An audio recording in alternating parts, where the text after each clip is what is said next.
A very good morning to all of you. Welcome to today's news analysis. We are doing the Indian Express papers, Chandigarh edition. Now, before starting, you can try this playback speed. There is this option. You can try to increase the speed by 25%. That is the lowest that we have. So you can try this. Hopefully, it should give you a better experience. Now, coming to the front page, let me just zoom out. So these are the news that we have. So one is about the Uniform Civil Code, about Uttarakhand is introducing its UCC draft. Then we have about monsoon and meeting between Putin and Modi, virtual meeting between the two leaders. See, so these are the main focus areas. So coming to the first one. So India Meteorological Department, IMD, brings some cheer. July rainfall likely to be normal. So we are already in the month of July. We have started with it. So the rainfall during this month is likely to be normal. Okay. So this is a good thing because we were expecting weak monsoons or weak rainfall during the monsoon months. And why is that? That is because of the prevalence of the El Nino. So whenever there is El Nino, we experience weak monsoon. We experience, what are the issues? We experience drought-like situations. So drought-like situations means less water, and this will naturally affect the farmers. In fact, the irrigation coverage is less, plus it will affect the availability of drinking water. It may lead to more heat waves related deaths or the concerns associated with it. So with monsoons to be normal, there are not just affects the food security, but there are other benefits also. So the effect of El Nino seems to be not so severe, at least for the month of July. Now, if you remember, if you can recall, we studied the Indian Ocean dipole also a few days back, and we are experiencing a positive Indian Ocean dipole. So when there is a positive Indian Ocean dipole, there is a likeliness that the effects of El Nino will get weakened. Probably that is happening. Okay, now we have more or less normal. Kerala records 60% deficit in June and 10% across the country. So previous month there was overall deficit, but still 10% only. Now let us look at this news from pre-perspective. Normally, UPSC asks questions on institutions. So here we have the India Meteorological Department. So let's read about this. So we are now onto the website of the India Meteorological Department. And as the name goes, meteorological means weather observations. Okay. Now this comes under Ministry of Earth Sciences. Sometimes students confuse with Ministry of Science and Tech. So this is Ministry of Earth Sciences. Now here you can play with the website. You can explore more on this thing, each thing. Now, like the publications that it releases, right? So these things can also be there. Okay. Next, I was going through the history. It was interesting. So we have history and weather. So that can also be part of your pre. So we'll just try to, yeah. So Upanishads has mention of weather meteorology. Then there is Varahamira's classical work Brihat Samhita. So Brihat Samhita is written by whom? And this is providing us about the knowledge of atmospheric processes as early as 500 AD. So yeah. So this is there. Yeah, so if it's explained, Kautilya's Arthashastra about 200 BC. It provides for, it's telling us about the benefits of monsoon. So what relief work has to be done if the rains are not fine. So Kalidas in his epic Meghdut has written about the 7th century and about the date of the onset of the monsoon. So from ancient history perspective, it is telling us, it is providing us some historical text concerning meteorology. Then we have developments during the British time. So there was this bad cyclone attack which took place in Calcutta in 1864. followed by 66, 60, 71, and eventually the India Meteorological Department was set up in Calcutta. Then it eventually came to New Delhi. Okay, so this is a bit of a historical background. So do visit the website. I have shown you, but still do it.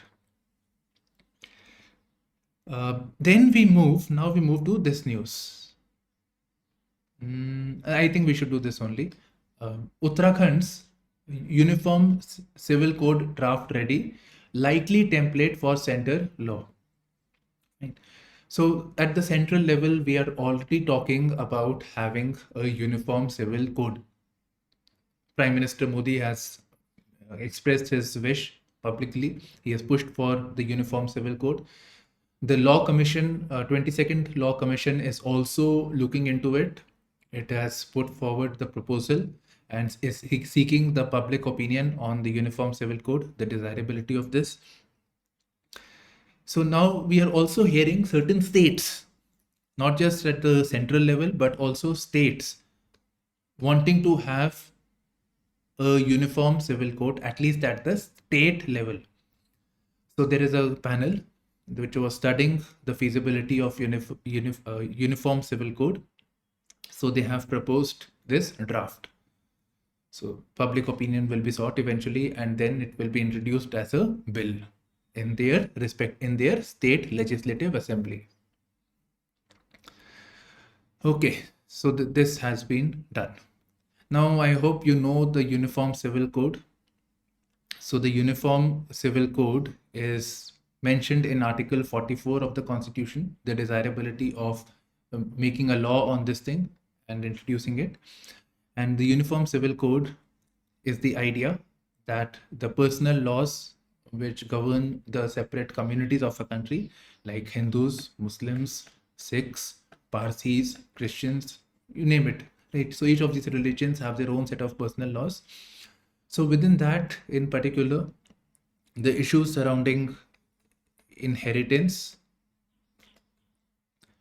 marriage, divorce, and so these adoption. So these matters will be dealt by the Uniform Civil Code. So there will be uniformity concerning these matters across the religion.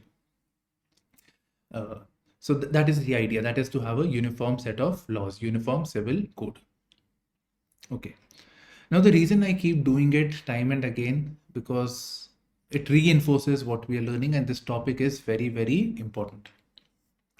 Now let us see what is the proposal. We are moving to the second page, and then again we'll get back to the front page. So at the Uttarakhand level, at this expert panel, it has suggested, according to sources we know, that the following things have been addressed, and the theme for this has been to address the issue of gender equality.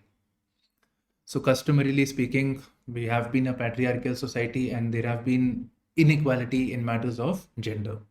In marriage, divorce, inheritance, the woman or the girl child has been disadvantaged. So that fairness has to be brought in. So Uniform Civil Code is trying to address this, at least in the state of Uttarakhand. So the proposals are, there is a provision of equal rights for daughters and sons in property inheritance. So you see inheritance. So I'll keep writing it here also because it's very small. Okay, inheritance. Equal duty of both to parents. So duty towards parents should be equally shared. Then equal grounds for adoption and divorce. Same things, adoption and divorce, equal grounds. So divorce should not be designed such that it favors the male as compared to the female. For instance, the triple talaq. Triple talaq is given by the man to the woman. Okay. And one more thing is, it is also looking into the issue of live-in relationships, new emerging concepts like live-in relationships. It is accepting that this thing is clear, that couples are living together, but they are not in a formal marriage. Now for live-in relationships, there is also some court cases have come, some complaints have come. So they are saying that even live-in relationships have to be declared mandatorily. You don't want to get married, but you want to live together, you want to be in live-in, so you have to declare it. That it should be mandatory to declare it. So legally speaking, that it will be beneficial. Okay. This is to avoid both men and women getting cheated later. So that is what the source is saying. So this is it. This is about the uh, Uniform Civil Code. It's actually telling us about two things. So one is about the Uniform Civil Code, and the other is about the Bill on Responsible Parenthood. Okay. And now this thing. Yeah, we'll just do first this thing, Uniform Civil Code, and then we come to Bill on Responsible Parenthood. So live-in relationship. Then it is telling us that this expert panel, which looked into the Uniform Civil Code, it looked into the strong demand from the Muslim women. So in the Islamic religion, there were some concerns about the laws for women. For instance, polygamy, then iddat, polygamy and husband having more wives. Iddat, which is the period of a woman must observe after the death of her husband, right? So in case of a death or divorce, the time period that a woman has to observe before getting married again, that is iddat.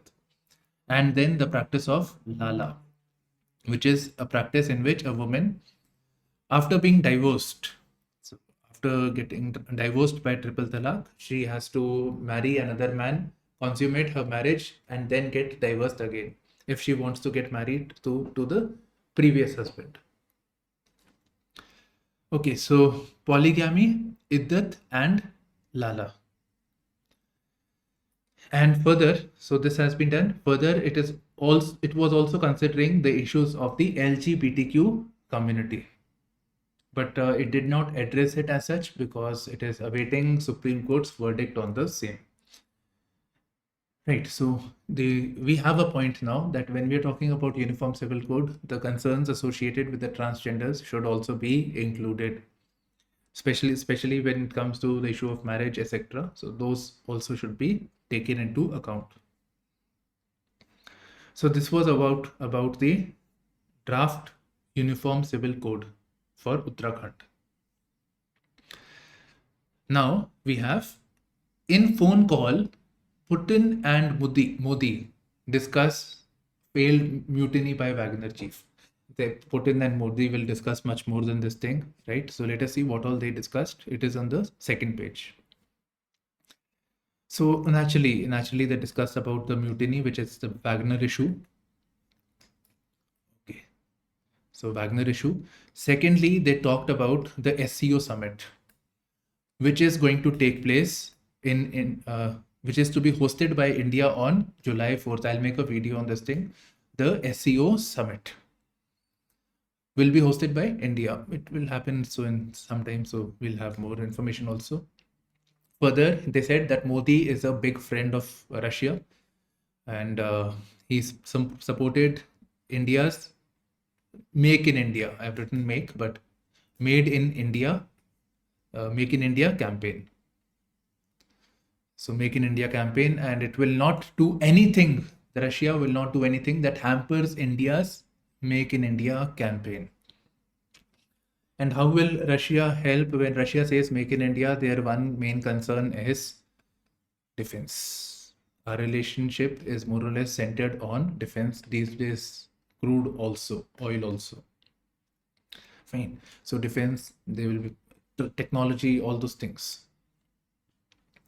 Besides this, they talked about the G20, what is happening with G20, and also about the BRICS format, the future of the BRICS format in which both the countries are members.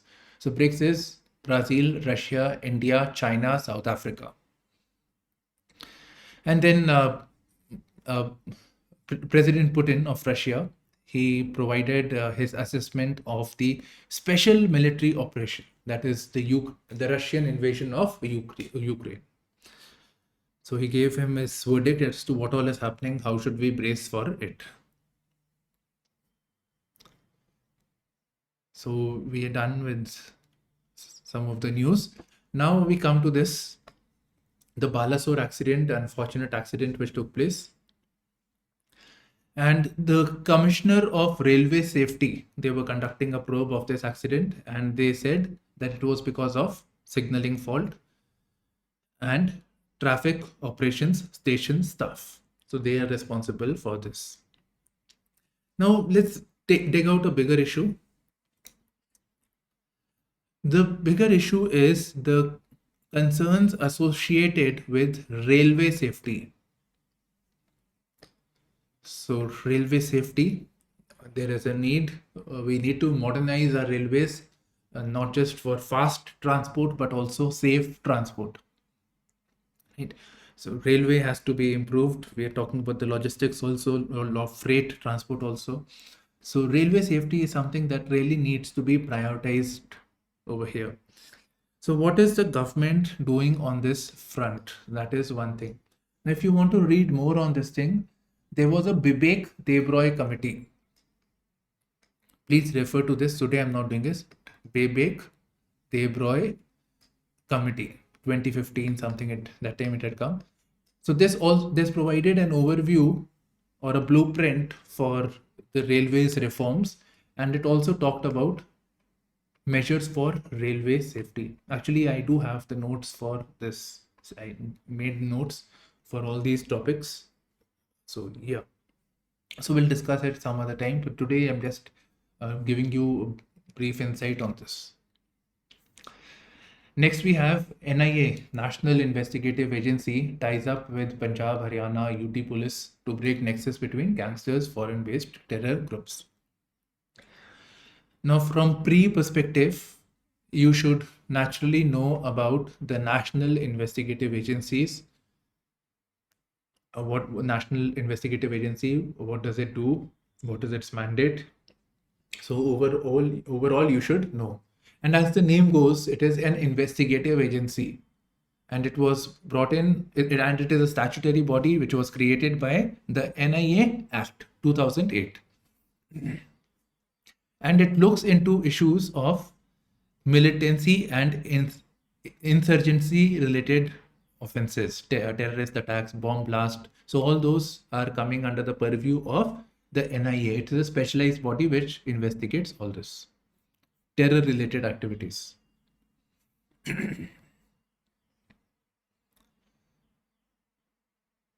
Yes. So I'll just zoom out. Now we come to a bit of regional news, and you can see some annotations have been done. So first of all, we have something about Haryana, which it will be using a satellite images for monitoring mining, as well as install GPS on transport vehicles. Right, so technology for the governance related works. Next, the important one, Dushyant, who is the Deputy Chief Minister of Haryana, he bats for simultaneous polls. He says it is always better for regional parties. So naturally, the main theme is simultaneous polls. And this is, by its very nature, a very important topic from the viewpoint of GS2. And I would like to add, this simultaneous polls is part of overall scheme of electoral reforms. So many things to do with electoral reforms. One is simultaneous polls. So some information, some key points that I have jotted down over here. So simultaneous polls, I hope you understand. It means conducting simultaneous elections for the Lok Sabha, that is parliamentary elections that take place for MPs, Lok Sabha, as well as elections for Vidhan Sabha, or the state legislative assemblies for MPs and MLAs. So simultaneous elections to be done. Normally, we have been hearing this ever since Prime Minister Modi. He has been really batting for this simultaneous polls, that is simultaneous elections should take place. Now we are having a viewpoint of the regional party leader also. Now let us go deeper into this topic. So for the first time, the demand for the proposal for simultaneous elections was looked into by the Election Commission in 1983. 1983, good 40 years back. Then 170th report for the Election Commission, which was in the year 1999, this also looked into the proposal of simultaneous elections. So 170th report of Election Commission, and this is BJ Jeevan Committee report. And this 170th report, actually you can read more on this thing. This will provide you a lot more information about electoral reforms. So one of the reforms, it was about, should we have simultaneous polls or not? Then Prime Minister Modi also, like Vivek Debroy Committee and etc., they also looked into this issue. So I've jotted down some of the things that were there in the news. I've made notes on this thing. So based on this, some issues that I am raising. So it is being said that holding simultaneous elections will lead to lesser burden on the exchequer, lesser burden on the government finances, treasury. Why? Because obviously resources are required for Lok Sabha elections, Vidhan Sabha elections. Why not club them together? Why shouldn't we do it all at the same time? That is the idea. So naturally, it will reduce the burden on the exchequer. So many resources are required. So for MLA also, for elections to Vidhan Sabha also, equal amount of resources are required for a state. If Lok Sabha elections can also be merged into it, so that will be good. So this is one issue.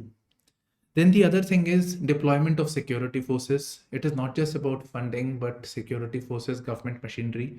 We need safety. We need a suitable, conducive environment. You just saw what is happening in Bengal in yesterday's news. So deployment of the security forces. So this will ease the pressure on the security forces also. Otherwise, all through the time, some election or the other is going on. Why not predefine the cycle of election?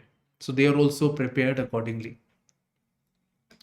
Okay, so security forces will provide them a bit of relief, less pressure on them. Now, when elections come, just before that, the Election Commission of India announces the Model Code of Conduct.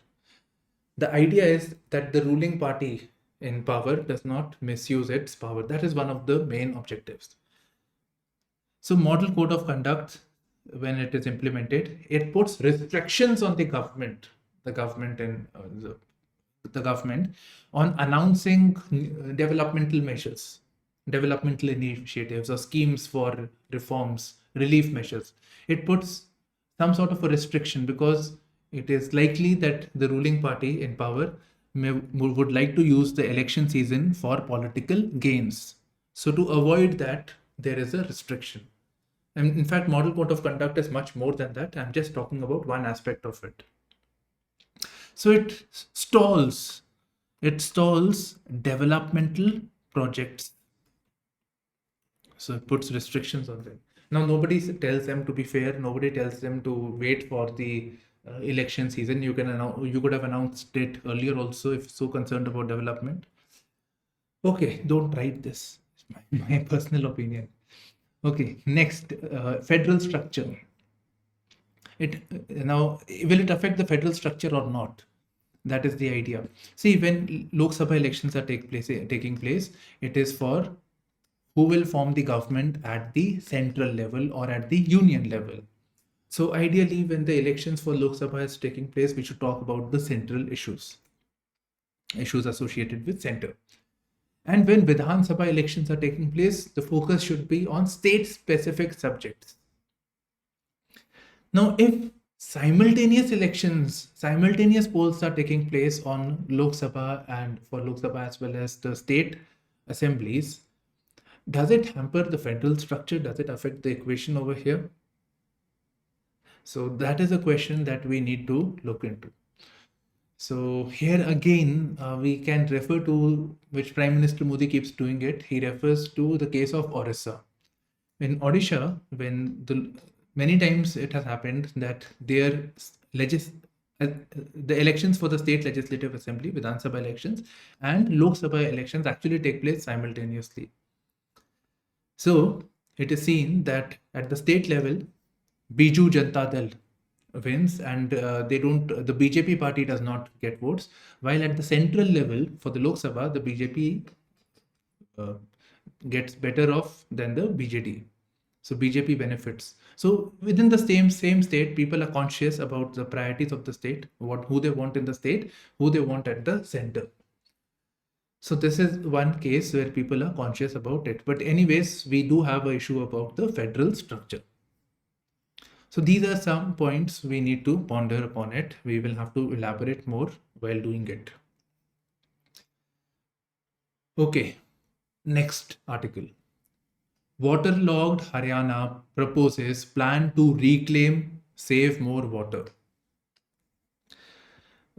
So waterlogged Haryana. So it is said in this news that Haryana, for various reasons, because of its topography, because of its geographical location, it is prone to water logging. So how should they deal with this situation? Certain districts are more prone. So how should they deal with such a situation? So for that purpose, there is an action plan that is proposed for 2023-25, waterlogged land reclamation action plan. So they are saying that we can bring the land under aquaculture fishing. So aquaculture can be proposed in certain lands.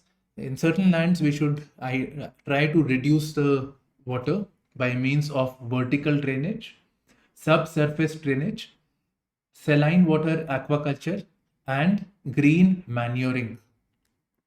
So green manuring for controlling water logging. So these measures have been advocated over here. Now drainage we understand. Now what is green manuring? This is something new. So imagine if there is a piece of land, a soiled land. So if it was under the confluence of water, normally that soil will become green, right? So that soil would become green over here. So cultivating crops on that. Normally when we cultivate crops, it is on the brown soil, but this will be green. So green manuring.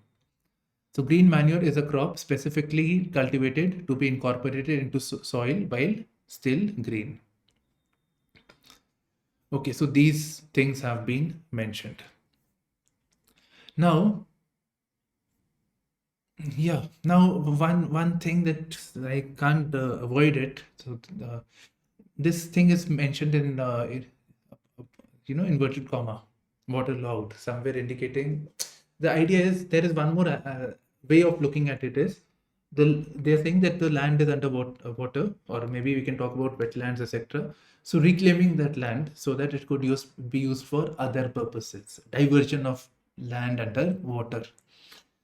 So a nexus builder, politicians, or bureaucracy. So that sort of an angle can also be looked into, not mentioned, but something that comes into my mind. If you want to, I can give an example, Najafgarh jail. You can just read about that. Najafgarh jail. Okay. There is also mention of the 3R strategy for water management. So this is 3R strategy for water management. Now what is 3R? 3R we normally talk in context of waste management, and it is reduce, reuse, recycle. So first of all, we should reduce the use of water. We should try to reuse water and then recycle water. Now, reduce, reuse, I think makes sense. Recycle means water that has been used, it is recycled. So I'll give you example. Let's say you use water in your washroom, right? So you can control the usage of water. You can be conscious about the usage. You can reduce it. Now reuse. Imagine your wash basin, the water goes into the drain. What if this water, instead of going through the drain, it goes into the pot for flush? So that is an example of reuse. Recycle. The wastewater that was there, it is recycled for further use. And here I would like to add another concept now, that is grey water. Grey water is treated water but not really fit for drinking. So this water can be used for gardening and other activities. Now, there is a larger issue we talk about is the need for a grey water policy for India. Something like that. You can please do read about it. I'm not done worked on it today, but do read about the need for a grey water policy.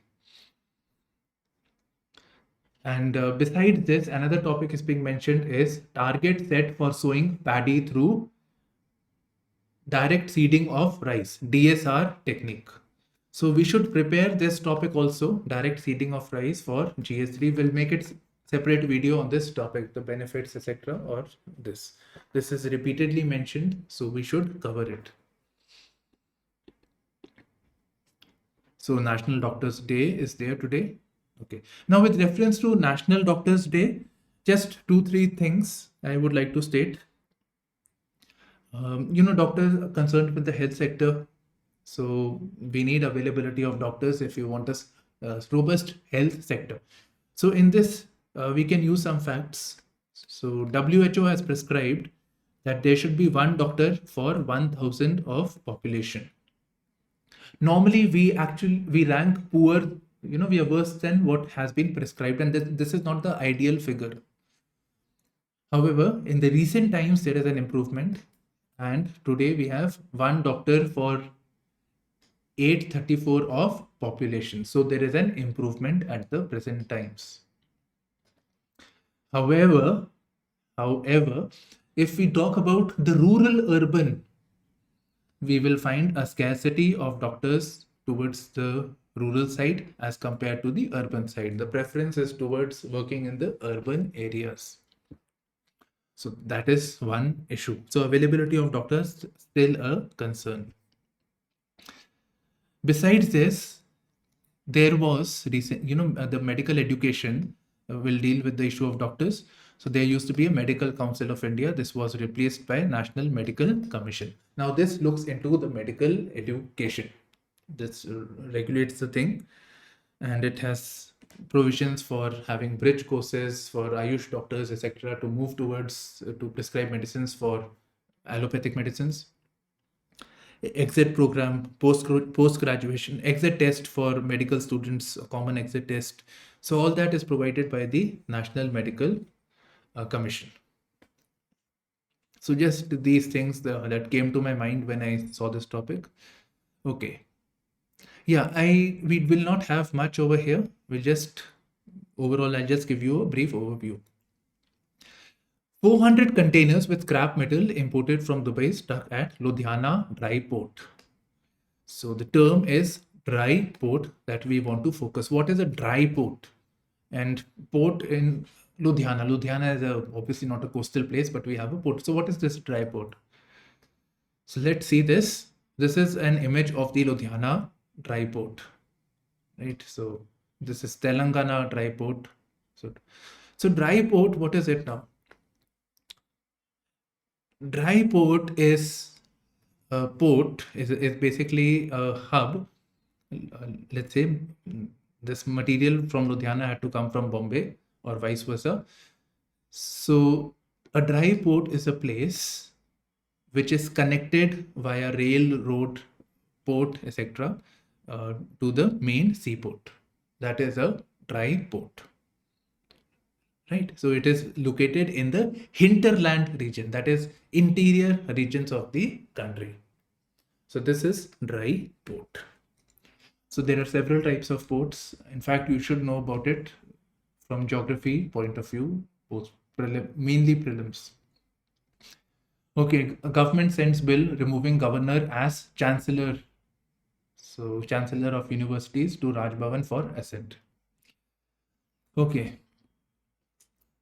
Now, governors typically are chancellors of various universities. So Punjab, they're wanting to make this change. Now, the Punchi Commission, which we referred to yesterday also, so they also recommended that governor should leave him aside from these responsibilities, such as chancellor to universities. So that thing should go away. His powers should be taken away. So even the Punchi Commission uh, actually favored such a move.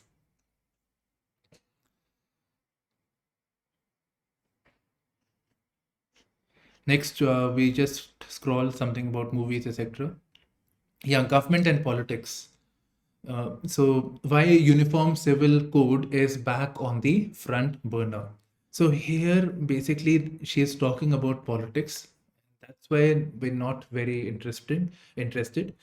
Uh, Overall, the main idea is vote. It may help galvanize the BJP's vote bank. That BJP's core support base is in favor of the Uniform Civil Code. So that is this thing. Second thing is, within the opposition, they are talking about the Mahagathbandhan, which is an alliance against the BJP. Right? So that is going on. So within this alliance, there are obviously ideological differences. So there are parties who are in favor of the Uniform Civil Code. So they will not be able to speak on against this issue or not support on this issue. So it may lead to fracture in the alliance. So this may be the one of the issues, one of the motivations. So this thing is they're not really part of our exam. Okay. New Manipur security strategy, one force, one area. So what is happening with reference to Manipur? What is the security strategy? So in Manipur, first of all, we are witnessing violence in areas, in TRO areas. So first of all, let me address the first issue mentioned in the TRO areas. TRO areas are areas where the valley and the hill meet. So naturally, the Meitei population is the valley, they live in the valley, and the Kuki population lives on the hill. So the area which is intersecting the two, the valley and the hill, more violence is seen in those areas from both the groups. So the security forces aim to create a buffer zone, a no man's land, so that the violence or interaction between the valley and the hill people does not take place. So that is one thing, that is create buffer zones. Then the other issue that they see is lack of proper coordination amongst the various security forces. That is complicating things. Now, typically, we first of all, in Manipur, obviously, we will have the Manipur police and we have the Assam Rifles. The Assam Rifles mans the Indo-Myanmar border. So it is dealing with this issue. It's a central armed police force. Now with the Manipur violence and it getting out of hands, so more and more forces were deployed, more and more personnel were deployed. So at present, we have 40,000 central force personnel from various arms. So we have Assam Rifles, we have Army, Indian Army, the BSF, the CRPF, SSB, ITBP. So you imagine the complexities that we have. So many forces are there.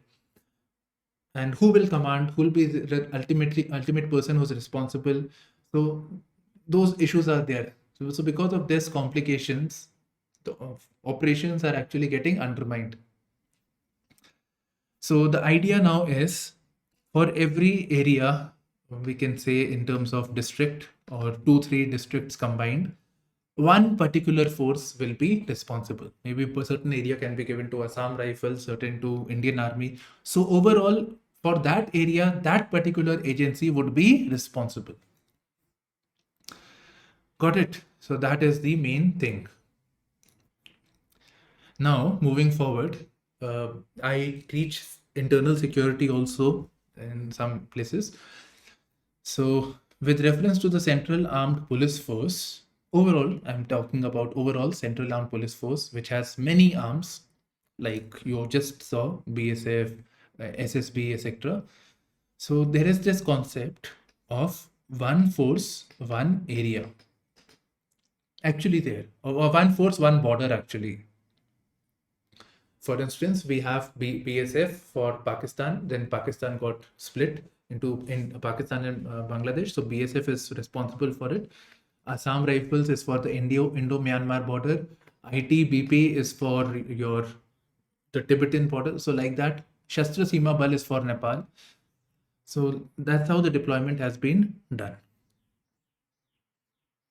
For better. Moving on to the next page, we have two news. So one is about the legal aid services to the people, and other is about illegal trafficking of antiquities. So these two we'll look at. So basically, the Chief Justice of India was attending or presiding over a meeting or function with reference to the National Legal Services Authority in Srinagar. So here the Chief Justice of India talked about the need to provide for free legal aid, addressing the barriers towards legal justice system. So that has to be done. So that was the main thing. And he said that here again, technology can play an important role. So he spoke about the use of technology in reducing barriers and accessing quality legal aid. And one more thing he said was that about 80% of our population is eligible for the free legal aid. So if you look at this topic over here, it's obviously about judicial access, it's about legal aid and NALSA. So these topics are there. Now, the legal aid is also provided for Article 39A of the Constitution, that is the directive principles of state policy. Equal opportunities of justice shall be provided. So that is one thing. Then when we're talking about use of technology for improving access to justice, so here I can mention some points. So one is use of tele-law. So as the name goes, I hope it is clear, tele-law. Then is NALSA, National Legal Services Authority, that has been done, which I'll explain in some time. And within NALSA, there is the system of Lok Adalats. Besides this, when we're talking about technology, there are other things also. One is integrated case management information system. Then National Judicial Data Grid and e-courts mission mode project. So this is technology related reforms that have been brought in. Now coming to NALSA and the Lok Adalats. For this, we'll be visiting their website. So here it is. So the National Legal Services Authority, it is a statutory body, that is, it was constituted under an act of the Parliament, or it was created via a statute. Statute is a law. So statute by the Parliament. So Legal Services Authorities Act. So this created for NALSA, National Legal Services Authority. And it also created the Lok Adalats. Now we have two topics, NALSA and Lok Adalats. Yeah, here it is NLSA written. I got confused. Yeah, I normally write NALSA over here. Fine. Now, what is this? And first, let us see NALSA, and then we'll come to the the Lok Adalats. So, so there is the creation of NALSA with the idea of giving free legal services to the people and conduct Lok Adalats in the state. Now there is a 3-tier structure that is created with NALSA. So we have at the national level, National Legal Services Authority. State Legal Services Authority and District Legal Services Authority. The National Legal Service Authority, which is presided by the Chief Justice of India, he is the patron in chief of NALSA by virtue of his designation. So it's responsible for framing policies, means by which legal aid can be provided. This has to be implemented at the lower rungs, at the state level and the district level. So at the state level, we have the State Legal Services Authority. Its presiding officer is the Chief Justice of the concerned High Court, State High Court. Its purpose is to implement what they have provided for NALSA, and same applies for the DLSA. The same has to be percolated at the district level. And for district level, it is the presiding officer is the district judge. Okay. Then we have the Lok Adalats, which is related to NALSA. The Lok Adalats, and it works right from the top at the Supreme Court level to the High Court till the Taluk level. At the lowest level, it is the Taluk level. So that is there. Now, what are Lok Adalats? How are they different from the conventional courts? Lok Adalats are providing for free legal aid. They can be approached, the local adalats can be approached. There is an eligibility criteria. That is, if you haven't gone to the courts, normal courts, plus if you are in the courts, then you are at the the judgment has not been provided. So it is mainly working at the pre-litigation stage. So when it is a pre-litigation stage, and the judgments of the Lok Adalats are binding. Okay, so that is the main thing over here, the binding. Now, does the Lok Adalat, obviously it covers the civil aspect, civil offenses, but it also concerns criminal offenses also, right? So does it cover crimes? Yes, criminal offenses also, but these should not be non-compoundable offenses. So non-compoundable offenses do not come under the ambit of Lok Adalats. What does this mean? Compoundable, non-compoundable. Non-compoundable offenses is criminal offense in which we cannot have a compromise. Crimes of serious nature like kidnapping, sexual assault, such things cannot be part of this, right? So if it is of compoundable nature, petty crime, then it can be dealt by the Lok Adalat also. So these are important things, and I would like you to read more on this thing. Visit their website, read more, Google the Lok Adalat, and when you do this, also read about the Gram Nyalayas. They are not part of this, but read Gram Nyalayas also, because their role is also about providing legal aid. Moving on to the other news that was there, which I mentioned as the antiquities, the smuggling of antiquities to other nations. So let us cover this very briefly. So when Prime Minister Modi recently, he went to the US, so he was returned a 1st century BC plaque. So this was provided to him, this one was actually smuggled to the US. So this has been given back to India. Now, naturally, there are many other antiquities that have gone illegally to other countries, including US. So now India is talking to US that please return what you have. Now, I was thinking that this is something which is not specific to India, US. It concerns the entire world. There are antiquities, etc., in many parts of the world which are actually illegally trafficked. And for that, there has to be a global convention. And of course, there is. So we have this over here, the UNESCO, which is the UN agency which deals with the aspects of culture. So under the aegis of UNESCO, there is actually a convention on the means of prohibiting and preventing the illicit import, export, and transfer of ownership of cultural property.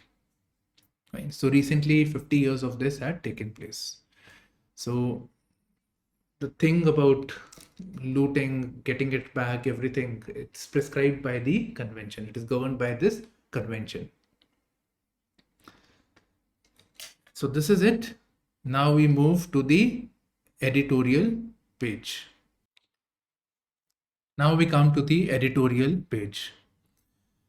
So first of all, let us see the articles that we are doing and not doing. So fraying the fabric. This is about the controversial action of the governor of Tamil Nadu of issuing order to sack a minister. So this we analyzed yesterday. So today I'm not doing. Plus the language used. The governor does not learn from his mistakes. The center should think of a new job for him.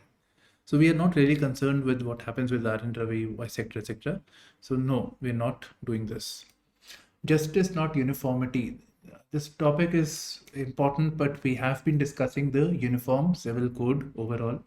We don't have to really read articles again and again on this. In fact, we'll make a video on the same topic later. The road to Mecca. What is the Saudi Arabia doing to promote the Mecca, the religious tourism? Again, not of our concern. This one is about the gravitational waves we discussed yesterday in the yesterday's news, the second topic. The quota within briefly will explain the concept of horizontal reservation that is mentioned. Reading the rankings, this is about the NIRF. Right, the NIRF, it is National Institutional Ranking Framework. So we discussed it. Today I am not doing it. So you can visit the NIRF website. It is basically a ranking system introduced by the Ministry of Human Resource Development, which is now known as Ministry of Education. And it has India-specific parameters for ranking institutions of higher learning. So this is it. So basically, first one is the fertilizer for thought that we are covering. So recently, the government made two announcements. So one was about continuation of subsidy for urea. So continuation was announced, and the other was PM Pranam. So in context of this, we have this editorial. Now, when it comes to fertilizers, first talking about urea, see, we have multiple nutrients that the soil needs. Urea provides for nitrogen, which is required in the largest amount, but there are other nutrients also like phosphorus, potassium, etc. Typically, it is to be done in the ratio of 4:2:1. So more of nitrogen is required, but other nutrients are also required. Now, typically, the government has been giving more and more subsidy to the urea, which provides for nitrogen. So farmers, naturally, they are using more and more of urea as a fertilizer. And this is hampering the yields, the crop yield. So we have a data on crop yield, which says that because of excessive use of urea, nitrogen, and obviously other nutrients are also required like phosphorus, potassium, and then others, zinc, sulfur, etc. So because of this yield has come down. So there is an example that in 1960s on a piece of land when 12 kg plus of cereal was being grown, now we are getting 5 kg only. So the yield has come down, right? So productivity of the land has come down as a result of this. And this has to be corrected. Now, why is the government giving subsidy on urea only and not phosphorus and potassium? The main thing is the salts for this thing, phosphorus and potassium, are mainly imported. So it becomes difficult to compensate, while urea can be done within the country itself. So more and more subsidy given over here. So it says that the MRP that was fixed for urea has remained unchanged for the last couple of years, I think last 5 years. And later on, they said neem coated urea. So that was slightly more expensive per ton of weight, rupees 268 per ton additional cost. Now, if the urea nutrient is available at 1/5 of the cost of other nutrients. So naturally, the farmer will prefer the fertilizer which is available at a lower rate. So the government, if they have to do anything, they have to rationalize the subsidy expense. So we are giving more and more of subsidy, and the subsidy is directed towards the nitrogen component, urea. So this has to be rationalized. First of all, fiscally speaking, fertilizer, the burden that is there on the exchequer. And second thing is rationalization, so that besides urea, we should have the emphasis on other nutrients. Right. Yes. Now, interesting thing is that the urea subsidy is there. This has been kept intact. The government has committed to it. At the same time, the government has announced for PM Pranam, which provides for alternative fertilizers and balanced plant nutrition, which is actually antithesis or antithetical to the government's stand on urea. So urea is very, very cheap, but then the government says that you should use alternative nutrients, alternative fertilizers. So it is contradicting. The farmer will always prefer the fertilizer that is available at a much cheaper rate. Okay. So that is one thing we have to rationalize that. Now, besides this, some other things that the Modi government has done is it has proposed the introduction of sulfur coated urea. That urea is anyways used, so why not coat it with sulfur? This is required in lesser amount. So when farmers use urea with that, if sulfur nutrient will also go. And then like this, we can also have urea coated with diammonium phosphate, which is phosphorus, and other commodity fertilizers. So which will provide the necessary nutrients, micronutrients. So it will help sustain the fertility of the soil. So the yield should be intact. So this can be done given the mindset that we have to use more and more of urea. So Future Rating India is about the National Research Foundation. Next we have the quota within. This is about the issue of the transgenders.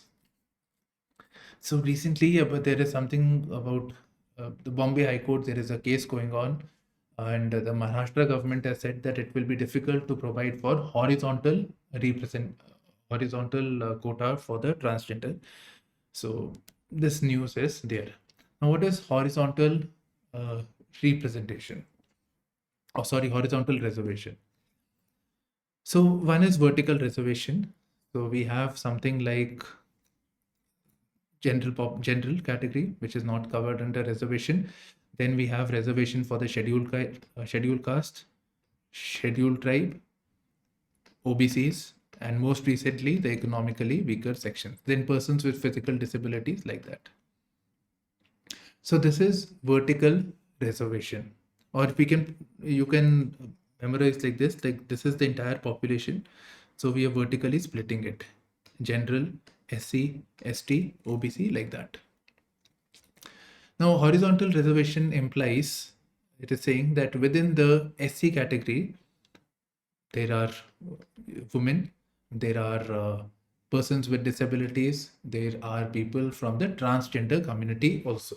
So within these transgenders, trans persons should be given reservation. So within this, I can give you one good example of reservation, horizontal reservation, is local bodies, elections, gram panchayat, etc., where we see within SC, reservation for women is there. So there is no specific category. Within SC category, there is reservation for women, 50% reservation for women. Within ST category, 50% for women. So like that, it is done.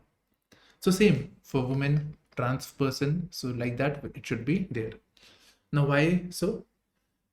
At the present moment, the reservation that is provided, it is coming under the OBC. The trans persons have been simply listed under the OBC category. So the thing is that trans persons may belong to any of these communities. Their condition may be, much worse. So they should be provided that level playing field. Given that they are disadvantaged, they should be given that level playing field. Merely putting them under the OBC category, well, is not Yes, you see, it's not a good thing. In fact, the condition of transgenders overall is actually very, very bad. So this is giving a very practical example, saying the author that how many times have you seen your classmate, your colleague, anyone who's a transgender person? We will find somebody from the SC community, from somebody from a different religion, different scheduled tribe also, but never ever a transgender person. It is very, very rare, close to zero. So added protection is required over here. More reservation is to be given. In fact, in one of the judgments, I remember the Supreme Court had said that transgenders should be given priority in terms of reservation. So that is there, right? So I hope this concept of horizontal reservation is understood clear. Now we come to the international and the economy section. So in France, there is a bit of an big unrest that is going on in the city of Paris. This is over a death of a teenage person, 17-year-old, who was killed when a police officer had stopped his vehicle for traffic inspection. So some fight took place, and because of this death, overall rioting has taken place. Supreme Court blocks Biden's student loan debt, not concerning us in any way. So we all have the student loans, right? We students, we may take loan for higher education. So in US, the US government had proposed that the student loan debt, the debt that they have taken for higher education, should be waived off, especially those who are not getting employment, etc. It should be waived off. So the Supreme Court or the Federal Court of the US, it has cancelled this move, right? Okay. So migrant tragedy on the Greek coast, something that we keep witnessing in the news. Court bars ex-Brazilian president Bolsonaro from polls until 2030. Ukraine says its forces advancing on all fronts. Same, Russia also claims. So one of them is wrong. Okay, now coming to the economy section. Don't have much. We'll just need an overview. That's all. So liberalized remittances scheme, that is Indians who are traveling abroad for tourism or who have their children abroad, they're sponsoring their education. So Indians are remitting money outside. So this is facilitated by the scheme by the RBI known as the liberalized remittances scheme. So a recent order was issued, that is when the money is paid, in that case, there should be a tax collection at source, which was at 20%. And because of this, there was a hue and cry, and therefore the limit was set at rupees 7 lakh rupees. That you can send up to 7 lakh, no tax will be levied. After that, there will be taxation. So on this, it is saying that incidental expenses on education and health fall under LRS. Right? It will a liberalized remittances scheme, and it will attract TCS, but this will be only if the expense is more than 7 lakh rupees. Sensex Nifty touch fresh highs on foreign institutional investors or investments into India. So foreign money is coming and they are investing into the Indian stock market. So therefore, there's more money coming into the markets. Therefore, the markets are going up. Plus globally also, we see the markets were on the upside. The government raises interest rates on select small savings schemes. Can you just Google small savings schemes, right? So which are small savings schemes? So basically, Sukanya Samriddhi scheme, etc. The government launches. These are small savings schemes. Right, I'll show you only.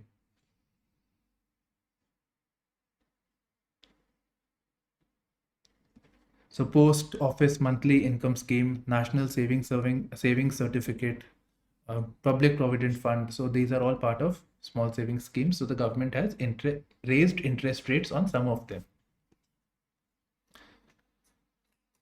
Fiscal deficit is increasing. Fiscal deficit at 11.8% of the annual target. So what was the target of that 11.8%? Not overall for the year. Otherwise, for the year, it is mainly set at 3%. 8%, 8 key infrastructures grow 4.3% in May. So infrastructure is doing, it's growing. Now to get information about infra sector, you can refer to the core sectors, right? Core sector, these are known as the infra sectors. We call it as core sector because they form the backbone of the overall economy. Now coming to the explained section, these two articles that you see, explained science and explained economics, seem to be important. So let us cover the first one, the one on science. And of course, science means GS3. It is also concerning geography, so GS1 also.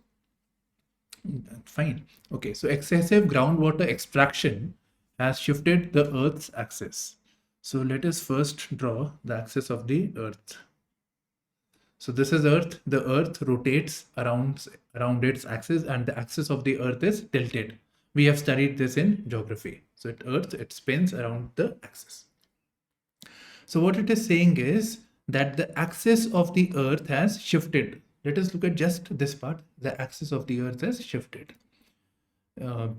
Now, this shifting of the axis is known as polar motion. Fine. So it is known as polar motion. So scientists have known that poles and the axis keep shifting naturally as the mass distribution in and on the planet changes.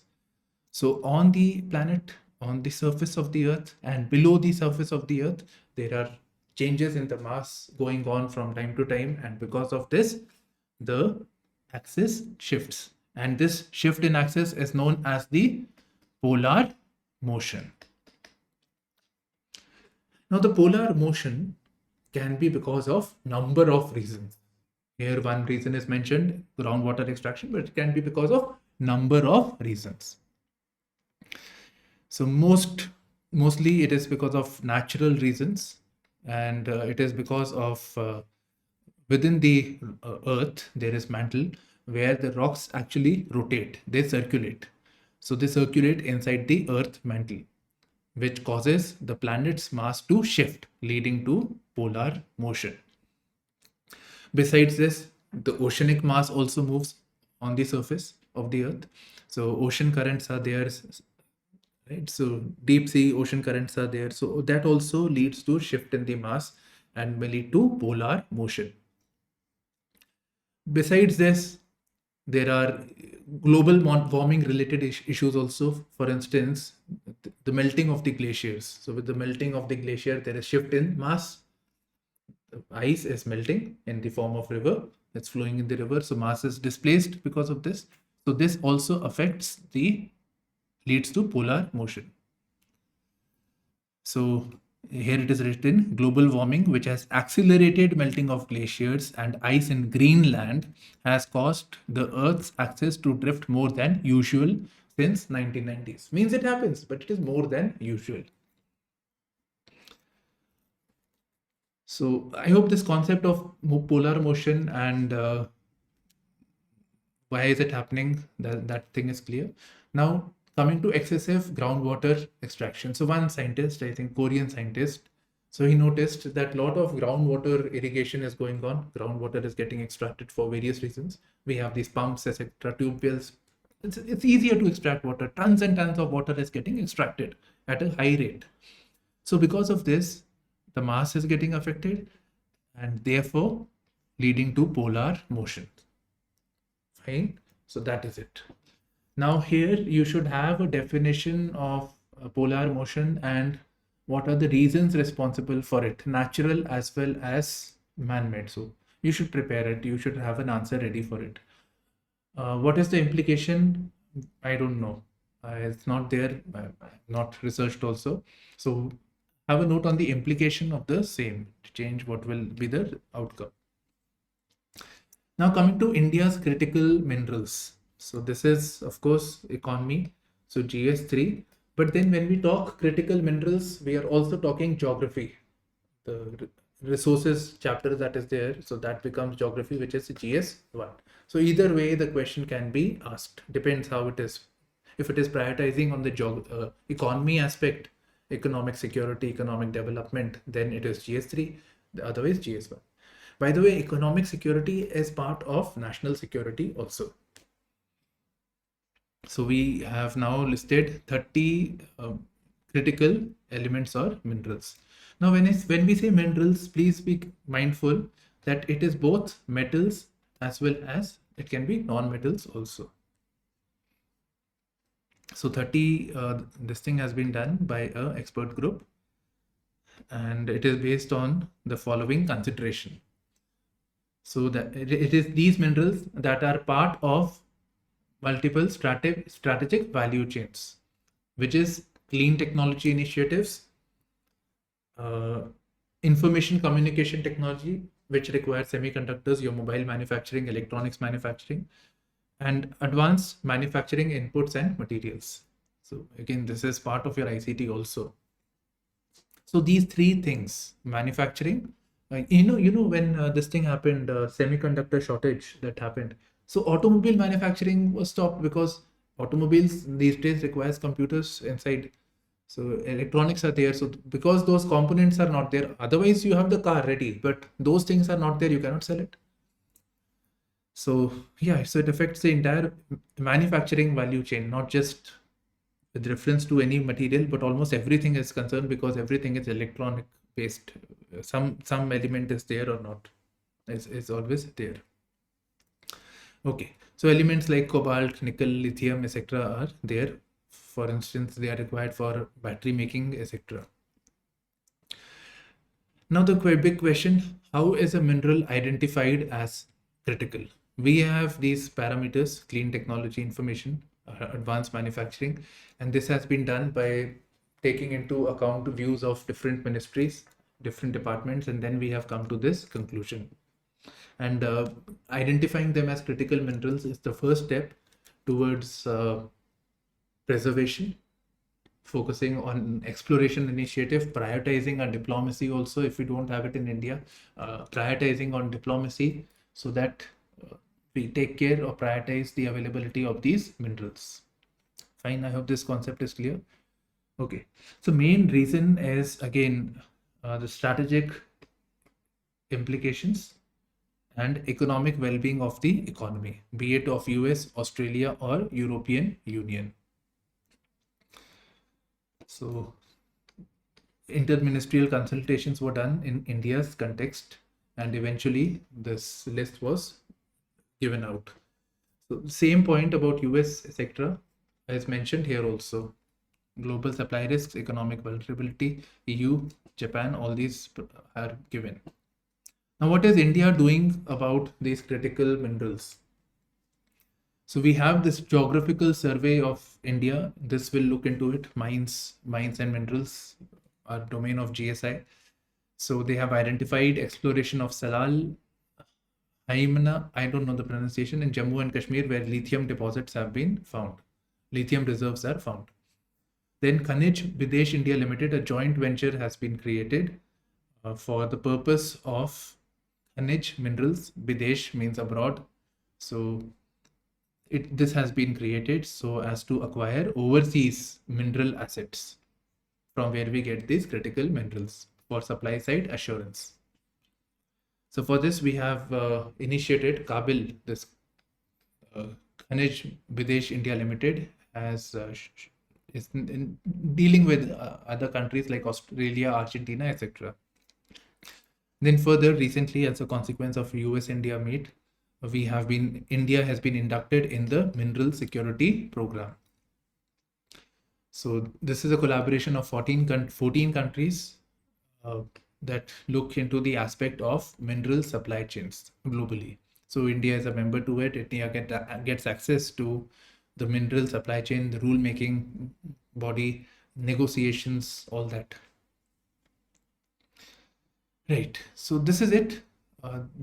You need to prepare this topic thoroughly. Again, you have to do it from answer writing point of view. So first of all, you should have a definition of critical minerals. If you're not satisfied, Google it. So critical minerals, how it is identified. How it is identified is basically why these minerals are designated as critical minerals. And the next step is, what is the government doing? So what aspect you already have. These people must have done a lot of research. So if you just jot it down, I think that is sufficient. So that's it. Then we have the sports news. So this is it from my side. Thank you for streaming into our channel, IASPrimers, with me, Shubhashish.